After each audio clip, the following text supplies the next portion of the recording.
I don't know about you, but every time I hear that buffer, that music, read the words, it kind of gets me motivated. It gets me pumping. Just that hard hitting that drive. It makes you just want to get up and feels like you should be doing something. And that's exactly what the case is here. I want to ask you guys a question. And I don't expect answers. I don't expect a show of hands or anything like that. But just internally, I want to know, how many of you feel that you have suffered in some form or another in your life? How many of you feel that you have gone through something that's made you suffer? It's no different for me. If I were to ask myself that, I would have to say, yes, I have suffered.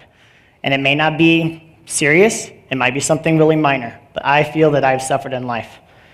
And I find it really funny that every time that I'm asked to give a sermon, God has always done something leading up to that sermon that has helped me get through this specific sermon, and to be exact, and it's no difference. My sermon's on suffering, which most of you are probably like, oh, joy, suffering. I don't want to go through that.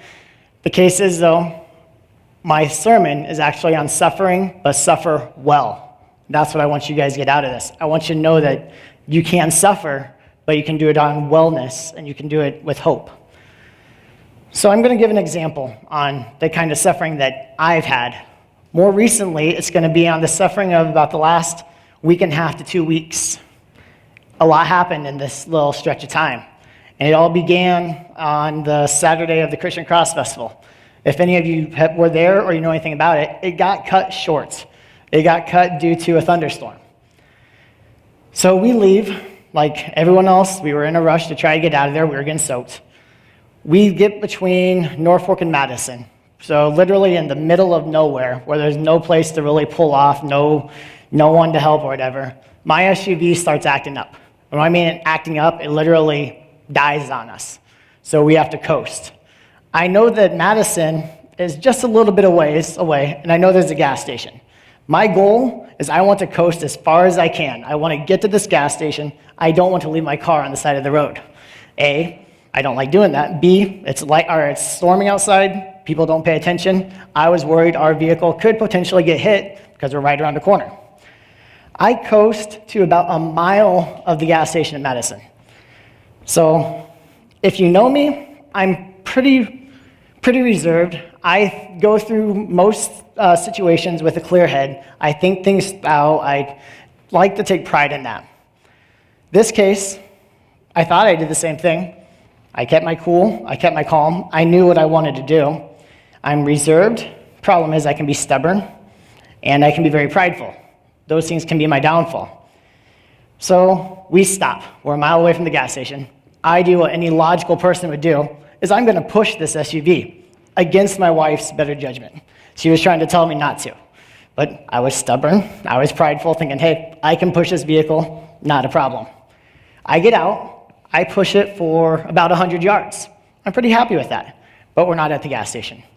I'm tired. I get in the vehicle. I'm drenched head to toe, and I sit down, and I just take a little breather.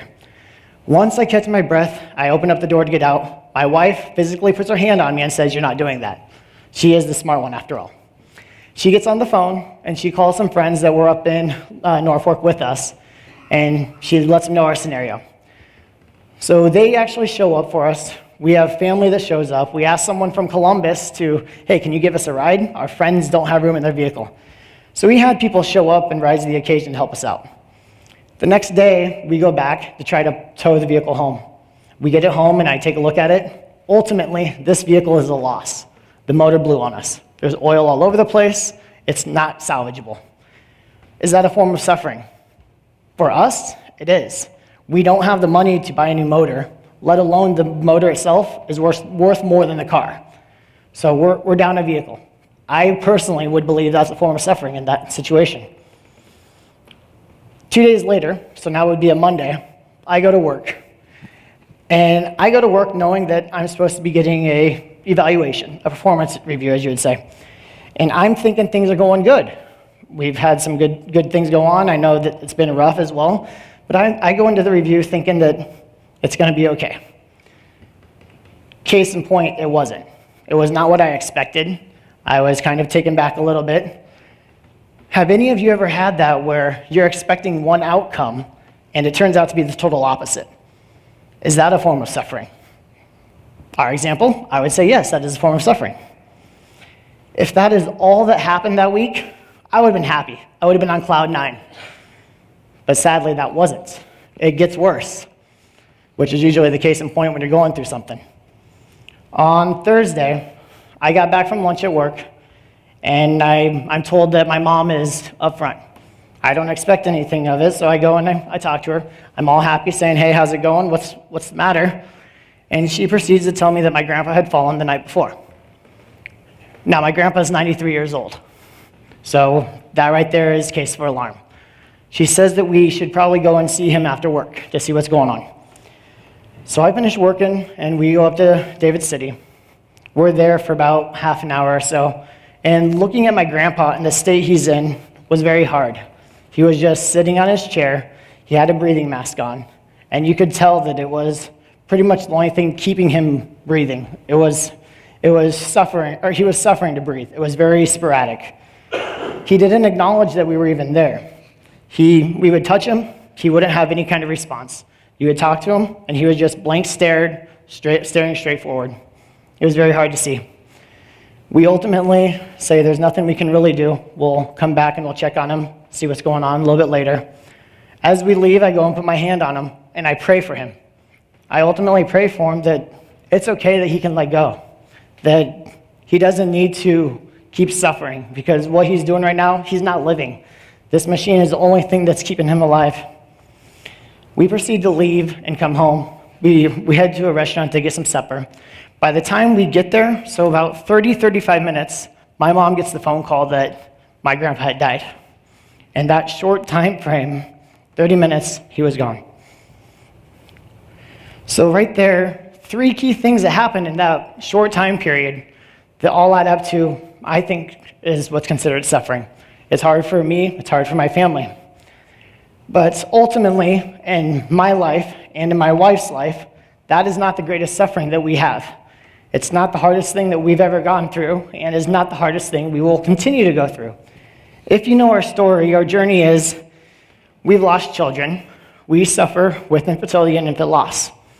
And it is ultimately the hardest thing that we go through, and we will continue to go through. But I'm not saying all of this to ask for sympathy or to even make you think of the "oh, poor me" card. I don't want that. I don't need it. I don't want it. This sermon isn't to show the negativity, to show the sadness, the struggles, and the suffering that we go through day in, day out. It's ultimately to let you know that there is hope. There is hope through all the bad stuff we go through, all that dirt, all that grime, all the insults, all the abuse that you may have. There is hope. And that's what I want you to get out of this sermon by the time we're done. So if you've been here the last couple of weeks, we've been on this sermon series called Exiles Finding Hope in a Foreign Land. Pastor Mike and Pastor Josh have talked on it. Now it's my turn. I get the good topic if you ask me. So we're going to continue and study. It's 1 Peter. And primarily we're going to talk about suffering if you haven't noticed. But we're not going to talk about the suffering that my wife, my family, what I go through. It's not that kind of suffering. We're actually going to be talking about the suffering that the early Christians had and what Christians today may face, and some do face. 1 Peter chapter 2, verse 21 says, "For to this you have been called, because Christ also suffered for you, leaving an example that you may follow in his steps." This verse clearly shows that as a Christian, we are going to suffer. There's no way to get around it. Christ suffered in his life. He paid the ultimate price for us. And he says that because he suffered, we too will suffer, because we are supposed to be as Christ-like as we possibly can. So life is not going to be all rainbows and butterflies. No matter what cartoons told us growing up, life is not easy. There is going to be difficult times. And more so as a Christian. We are not going to have that smooth path. We're not going to have that downhill, just coast along, go through the flow on a smooth river. It's going to be like a whitewater rapid, if you know anything about that. There's going to be turbulence. There's going to be twists, turns. You're going to have things thrown at you that you aren't even going to know how to deal with. But there is hope, like I said. Another word I'm going to be using for suffering is going to be persecution. And that's what this is really about, is persecution. Here in America, we aren't necessarily persecuted, though, for our faith. We're very fortunate that we live where we live and the time frame in which we live. We don't have to live in fear of being attacked for our faith. We don't have to worry about every time we open the door and go outside that someone is watching us with a microscope, waiting to see when and if we say the wrong word to proclaim that we're Christians. We don't have to worry about meeting in a place like this. We can meet at churches, we can have fellowship, we can do it Monday, Tuesday, Wednesday, Thursday, Friday, Saturday, Sunday. 7 days a week, we can meet wherever we want, and we can talk about whatever we want. We can boldly proclaim our faith. That is not the case for everybody, though. During the time period of Peter writing this book, believers were persecuted.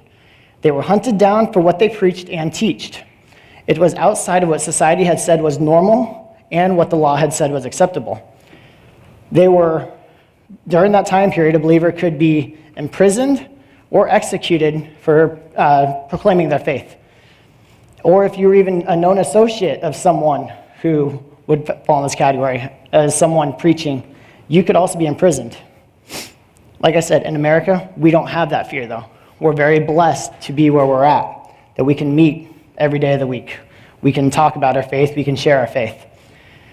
Sadly, there are other countries, even to today, that this is not the case. They can be executed. They can be imprisoned for sharing their faith. Just a couple of those countries, for an example, would be North Korea, Yemen, Somalia, India. That's just a few of them. There are many more countries where you cannot even claim you're a Christian. You can't even mention the name of God. You have to fall in suit with what that country says is right. And in those countries, Christianity is not the dominant religion. It's a minority that is hunted out. As Christians, we will face persecution, adversity, and challenges, like I said. Chances are it won't be to the same level or the severity that Peter and the early Christians had. We're not going to be hunted down, at least here in America. We're not going to be killed for our faith, but we are going to be treated as exiles, like our sermon series talks about. To be a Christian means that you are called. You are called to a greater mission, and that mission is to be an exile. An exile is someone that has been called, like I said, but it is someone who acts outside and lives outside of what society says is normal. So as Christians, we will face persecution. It's not going to be easy, and it is ultimately going to be tough. It is going to be hard. I'll use the example of a kid in school. Today, bullying is going around crazy. It's a very harsh reality, and it shouldn't be happening, but it is. Kids are bullied. Kids are teased, and kids are harassed. Sad thing is, it doesn't stop as a child. Adults face those exact same things. Being bullied, teased, harassed. Now, it may not necessarily be because of your faith, though. You might be teased because of what you think, what you wear, what you look like. But to be persecuted, what I'm talking about is through your faith. You're persecuted because of what you believe. And even though we have that freedom of speech, freedom of religion here in America, there are those that can get mocked because of them claiming they're a Christian.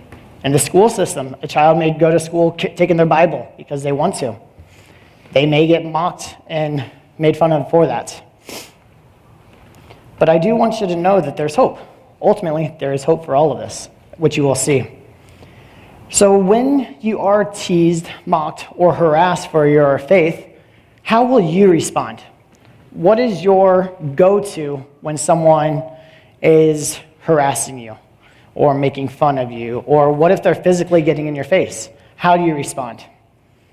1 Peter 3:9, if you want to turn to it, it's on page 1015 in the Bibles we provide.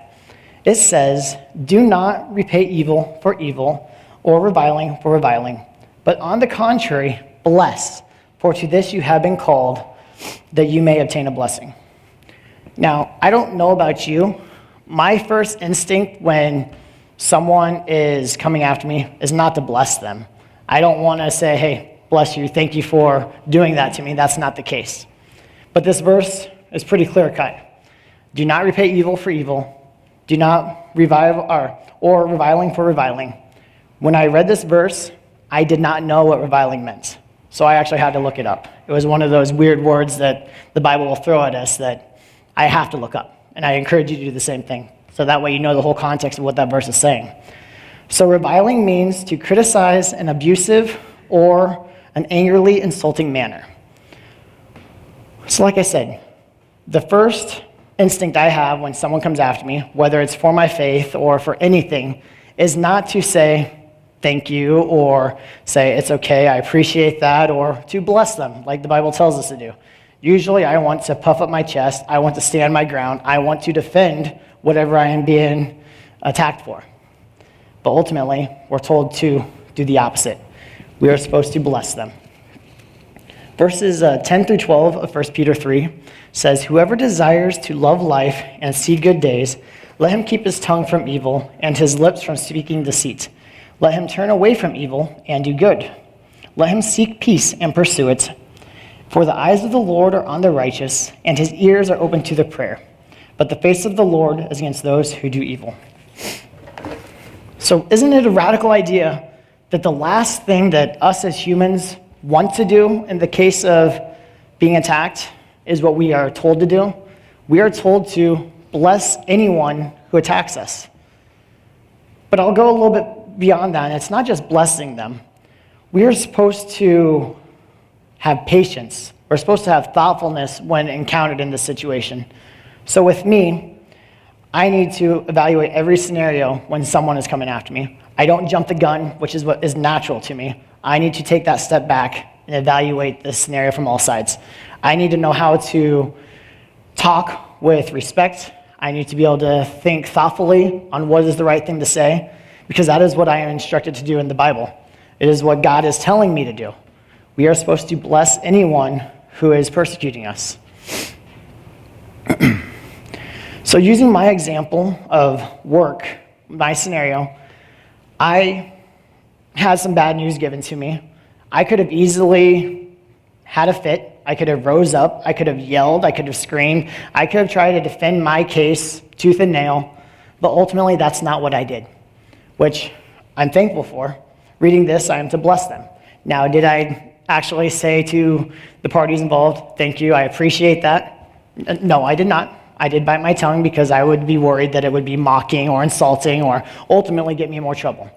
But what I did do and how I am going to continue to respond is I'm going to do my job the best that I can. I'm going to show respect to the people that are above me or below me. I'm going to do what Christ calls, or God calls us to do through the love that Christ has for us. I'm going to show that love. I'm going to radiate Christ through me in my work. And I'd encourage you guys all to do that same thing in your scenarios. If you have an issue, just remember that we are supposed to be a light. People are supposed to see Christ through us and how we act, how we speak. Verses 13 through 14 says, "Now, who is there to harm you if you are zealous for what is good? But even if you should suffer for righteousness' sake, you will be blessed. Have no fear of them, nor be troubled. But in your hearts, when your hearts of hearts honor Christ, your Lord as holy, always being prepared to make a defense to anyone who asks you for a reason for the hope that is in you, yet do it with gentleness and respect." So no matter what dirt you're going through, whatever grind you have on you, whatever trials, sufferings, persecutions you have, remember that no one can harm you. It clearly says that we are going to suffer for righteousness' sake, and you will be blessed because of it. Now, it may not be a blessing that you technically can see right away or that you even want to be in your case. A blessing may come later on down the road. You may not even think of it as a blessing, but you may have that good thing that happens that's so minor, but yet it is a form of blessing. Life is going to be hard. We are going to have those struggles. We are going to have those trials. But we are going to be blessed through all of it because we are not alone. So, I don't know if you figured this out yet. There is a cost for being a Christian. Now, as a Christian, you ultimately know that the cost has been paid. Jesus Christ died He spilled his blood on the cross for us. He took our sins to the grave, and he rose again. He was resurrected. If you're a Christian, you have that hope. You know the end game. You know that we are ultimately saved. We have eternal life. But that's not the cost I want to talk about right now. I want to talk about the cost that the second we say we're Christians and we believe it, our life is no longer the same. Our life is going to be different. It is going to be difficult. It is going to be hard. The cost that I'm talking about is persecution. We are going to be persecuted as Christians. It says it in the Bible. But I do want to say, why would we make that choice if we know that the cost is so high? Wouldn't it be easier to go with what society says? Wouldn't it be easier to go with the flow? We could act normal like everyone else. We can hide the fact that we are believers, that we are Christians. We could potentially meet in underground basements. We may be able to meet in groups of 1, 2, or 3. I guess 2 or 3. One's not a group, but we can meet in groups of 2 or 3. That would be a lot easier, wouldn't it? Just try to stay hidden in that closet. The problem is, that's the wrong answer. Verses 18 through 22, moving on, says, Christ also suffered once for sins, the righteous for the unrighteous, that he might bring us to God, being put to death in the flesh, but made alive in the spirit, in which he went and proclaimed to the spirits in prison, because they formerly did not obey, when God's patience waited in the days of Noah, while the ark was being prepared, in which a few, that is 8 people, were brought safely through water.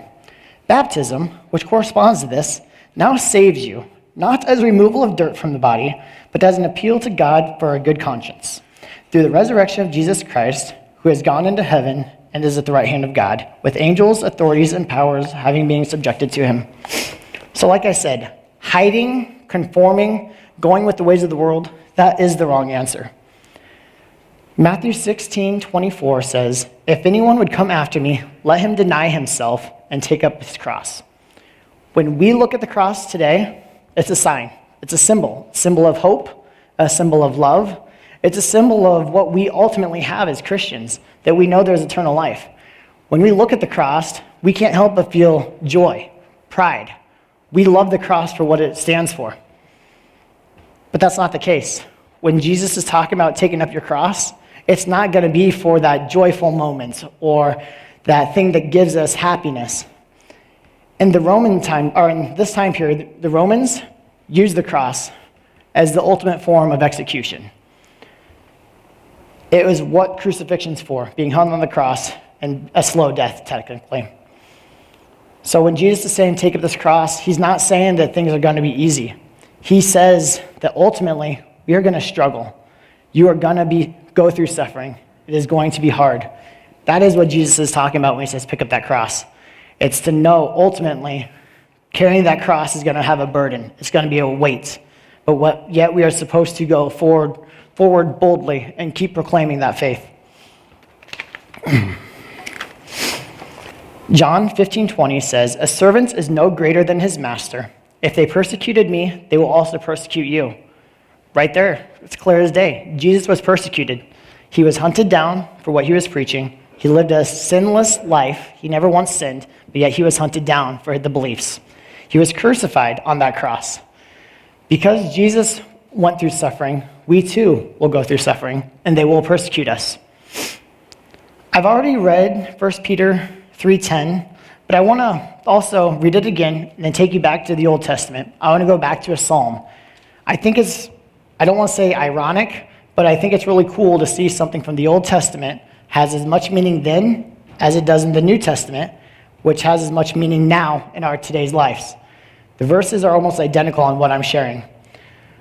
So 1 Peter 3:10 through 12 says, Whoever desires to love life and see good days, let him keep his tongue from evil and his lips from speaking deceit. Let him turn away from evil and do good.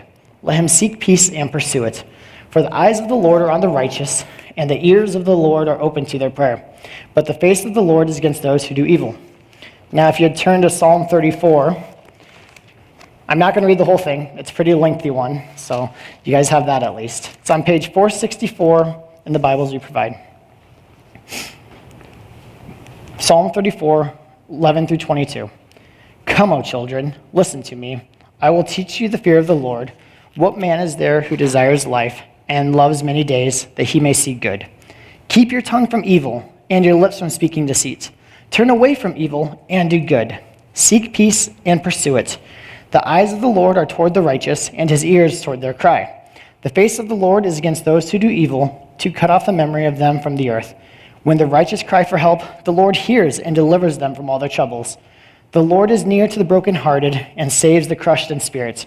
Many are the afflictions of the righteous, but the Lord delivers him out of all of them. He keeps all of his bones, not one of them is broken. Affliction will slay the wicked, and those who hate the righteous will be condemned. The Lord redeems the life of his servants. None of those who take refuge in him will be condemned. So like I said, what David wrote in the Psalm is identical to what Peter wrote in the New Testament, which I then can take to today's life. Don't speak evil. Hold your tongue. Turn away from evil and do good. The eyes are upon the righteous, and his ears are open to our prayers. The face of the Lord is against those who do evil. So that continuity from beginning in the Old Testament to the New Testament, so the beginning, middle, now there is no end. Like I said, what's true then is true today and will be true tomorrow and down the road. There is no end. If anyone comes after you and says, the Bible is not true, the Bible has no continuing line, there is a perfect example. Hundreds of years ago before Christ, this was said. After Christ, 1 Peter says this, and we can use that same logic and move forward. So the whole theme of my sermon here is hope, that no matter what you're suffering through, there is hope. And I'm hoping you're starting to get this picture. I want to go back to the story of the ultimate suffering me and my wife have, talking about infertility and infant loss. We live with that day in and day out. Some days it's easy, some days it's hard. We can go through the motions and say everything is fine. When things are good, things are good. But it could take just an instant for us to be brought back down. It can be looking at someone that has children. It can be spending time with our friends' children. It could be even watching something on TV. Just something will spark that trigger, and it brings us down. But ultimately, you look upon us, and you'll see that we typically are pretty happy. You look upon us, and you see that we're pretty happy-go-lucky. We do what we can to be there for everybody. There's hope that no matter how hard we go through life, that there is hope. In Hebrews 13:5, it says, "Never will I leave you, nor will I forsake you." Right there, I could drop the mic. That is the hope that we have, that no matter what difficulties we have, God's there with us every step of the way. Even when you feel that he's miles away from you, that you feel that you're on an island all alone, Jesus is there. He loves us. He's not going to forsake us. So no matter what steps you are taking in life, no matter what troubles you are going through, he's there. He won't forsake you. He is watching everything you do. All you've got to do is call upon the name of the Lord for that hope. I want you guys to remember that through all the sufferings you're experiencing at this moment, remember that there is hope through Jesus Christ. That no matter how hard life beats us down, no matter how hard you're drugged through the dirt, your name, whether it's at work, whether it's at home, whether it's just out in public, if it's for your faith, let it be so. I want you to know that if you are persecuted from your faith, that is an honor. It means you should wear it as a badge of pride, that you believe what you believe, that you believe that Jesus Christ is Lord and Savior, that he took our sins upon that cross, all of our anguish, all of our pain, he took it there. His blood poured out for us. He died. He rose again. Through that hope, you know the ultimate answer, like I said, that no matter how hard this life is, there is peace. That we will struggle, but ultimately there is hope that we can get through it. We are not alone. So what is your next step? I hope that your next step is to leave here and have hope in the sufferings that you face, Have hope in the persecution that you may face.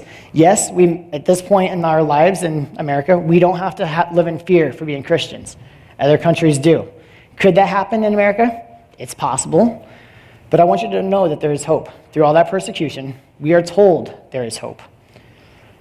So I'm going to go to 1 Peter 4, verses 12 through 14, and then 16. And it talks about being stewards of God's grace. Not stewards of God's grace. It talks about suffering as a Christian. Beloved, do not be surprised at the fiery trial when it comes upon you to test you, as though something strange were happening to you.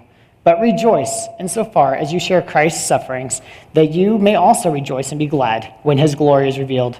If you are insulted for the name of Christ, you are blessed, because the Spirit of glory and of God rests upon you. Verse 16.